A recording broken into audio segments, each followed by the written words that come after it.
নমস্কার, আমি সুচিত্রার পিঠাবিলাসী রান্নাঘরে আপনাদের সবাইকে নমস্কার। আমি আজ পোয়া পিঠা বানাবো। চলো কিভাবে সহজ ও ঘরের কিছু উপকরণ দিয়ে পোয়া পিঠা মচমচে ও সুন্দর ফুলকো ফুলকো পোয়া পিঠা।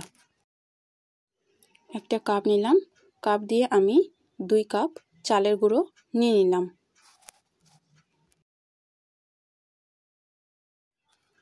তারপর আমি ওই কাপেরই 1 কাপ জল নিয়ে নিলাম আর অল্প অল্প করে ঢেলে আটাটাকে ঠিক মাখিয়ে নিলাম।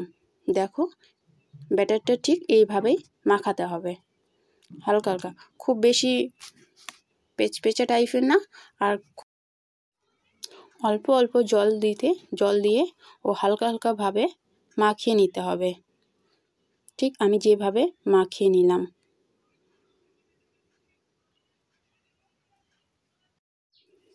আমার মাখানো প্রায় কমপ্লিট। এবার ওই কাপেরই 1 কাপ আমি চিনি নিয়ে নিলাম।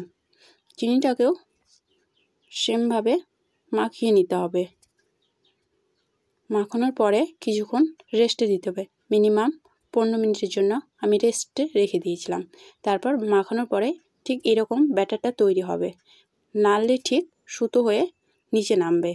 এই যে দেখুন আমি কিভাবে করছি, সেম পদ্ধতিতে এরকমই হবে। তারপর একটা হাতায় করে 1 হাতা নিয়ে তেলে ছেঁকে নিতে হবে, এইভাবে দিয়ে দিতে হবে। প্রায় কিছুক্ষণ অপেক্ষা করতে হবে যতক্ষণ না ফোলা অবধি। এই যে দেখুন ঠিক ফুলে আসছে, ফুলে আসলেই দেখা যাবে আমাদের ঠিকঠাক তৈরি হয়েছে। এবার পোয়া পিঠাটাকে ঠিক উল্টে নিতে হবে, হালকা আলতোভাবে উল্টে দিলেই এই যে দেখো উল্টে গেছে। উল্টানোর পরে এপাশ ওপাশভাবে দুই পাকেই ভেজে নিতে হবে। ভাজানো প্রায় বিস্কুট কালার হয়ে চলে আসবে। বিস্কুট কালার হয়ে গেলে আমার ভাজা কমপ্লিট। এবার ছাঁকিয়ে উঠে দিতে হবে।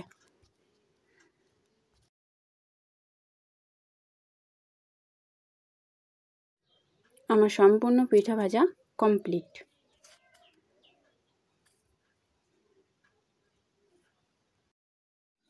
খুব সুন্দর হয়েছে, বেশ ফুলকো ফুলকো মুচমুচে ও কি সুন্দর।